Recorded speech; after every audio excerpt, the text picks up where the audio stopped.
Hey there, welcome back to my channel.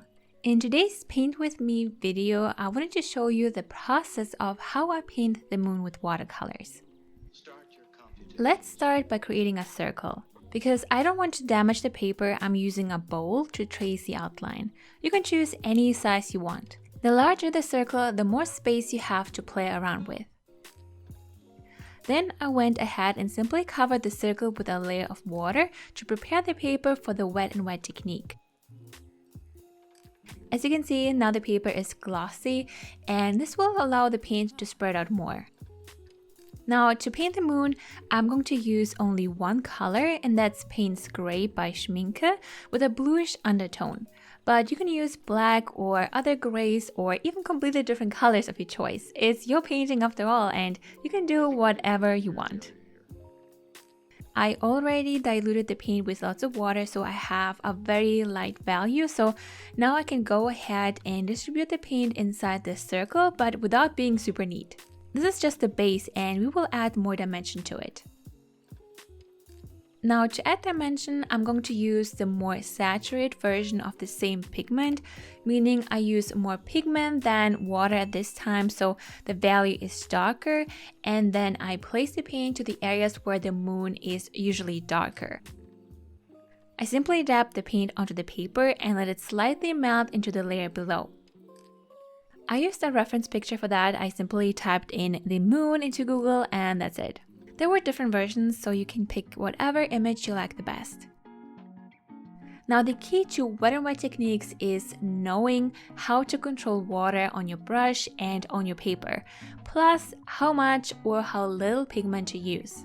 Because depending on the different ratios, the paint will spread out more or less. But another thing you want to keep reminding yourself is that the painting goes through a lot of weird stages. In the beginning, the paint is wet, it still moves, and sometimes you might look at your painting and think it's so ugly and that you better start over, or even worse, you just feel like giving up. But in reality, you just need to be patient with the paint and yourself. As I always say, a lot of people focus so much on the outcome that they forget to have fun painting. And you probably already know that, but how often do you still catch yourself being so frustrated and so focused on the outcome and being unhappy with the result?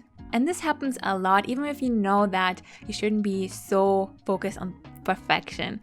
Because people might look at a reference picture or a tutorial and then they try so hard to replicate that instead of focusing on their own painting. They're trying to learn how to paint with watercolors, but at the same time, they force themselves to behave like a printer, and then they get frustrated because it doesn't look the way they hoped it would. Especially when you don't have the right supplies, you have supplies that just make you feel frustrated, you have to constantly fight them. So having this pressure and being so focused on the outcome can be very difficult. So instead of trying to be a printer, why not just exploring the medium in a more playful way? And sometimes people are so afraid to mess up the painting in the first place that they don't even start. And that's why in this video I wanted to show you my painting process, because this moon went through a lot of stages. You can see how I move the paint around, lift off some of the paint and start over, and I don't put so much pressure on myself to make it look perfect. I think the biggest misconception about watercolors is that it's the most difficult medium, it's not forgiving, you can't fix anything, which is totally not true in my opinion. If you don't like something in your painting, you can simply reactivate the pigments, or even if the paint is still wet, you can lift it off with a tissue paper to reveal the white paper again. Now the important thing here is that you do want to use good paper that gives you time and the opportunity to work on your painting until you're happy with it. I have a free guide about watercolor supplies and what to look out for when buying watercolor supplies with a list of some of my recommendations, so check out the link in the description box down below. So for this painting, I only use one tube of paint, one brush, and good quality paper that allows me to use multiple different watercolor techniques. Especially when you want to paint wet and wet, you want paper that doesn't dry 2 seconds later after you applied the paint. So here I'm using cold pressed watercolor paper that is 100% cotton. It also has a nice texture that holds the water much better and longer than paper with a smoother surface. Now, there are times where I still struggle with my perfectionism, especially that currently I'm working on releasing my very first book on watercolor painting this year, and sometimes I would sit for hours on one single painting idea, retrying it over and over again because I want to make it look as great as possible. But the problem with that is I don't get as much done as I want to, plus I'm exhausted afterwards. But I realized instead of bringing the joy and having fun creating all these paintings, I sometimes fall into the trap of focusing on what others would say about it, how this book will be there forever, what if people will hate it. So I'm actually training my mind to be more positive right now and to focus on now and to honor the process, even if it's a struggle at times, and to really focus on what painting is all about. It's about playing with colors, expressing yourself, and about adding beauty into the world with your own hands.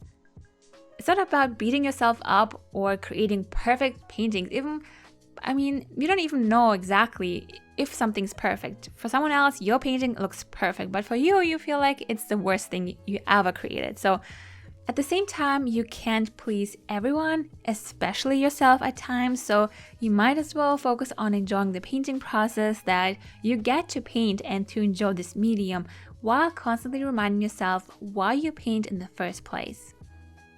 For me, painting with watercolors is so therapeutic. To watch the paint melt on the paper, how it interacts with water, and how it can create beautiful effects when you just let go of the constant feeling of having to control everything. I think a lot of people try to control watercolors so much that they get frustrated when it doesn't behave a certain way. So I think if you have this problem that you always have to control everything in your life and everyone, I believe watercolors can be a great way to learn how to let go. It will teach you to relax, to let the paint do its magic while adjusting yourself along the way.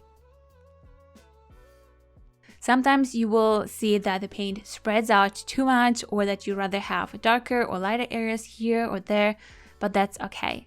You can always readjust things along the way.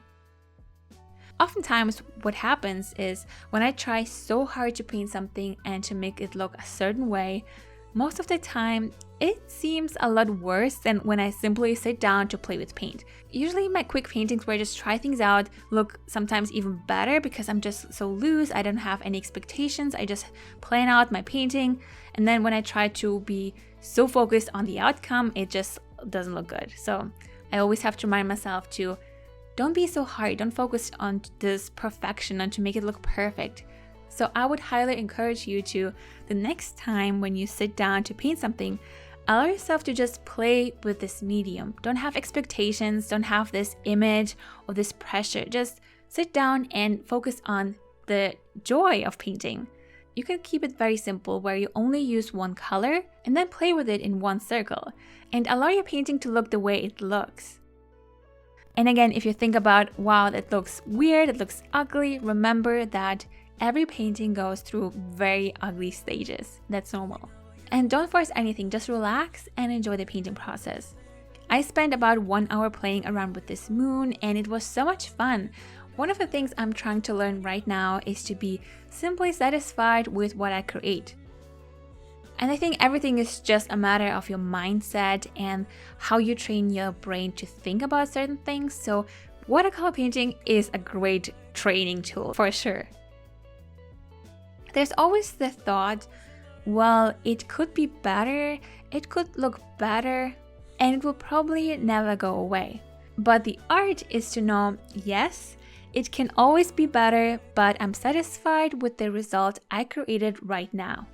You can always be better, you can always get better next time, you can always try it again next time, but for now, you can be just happy and satisfied with what you created.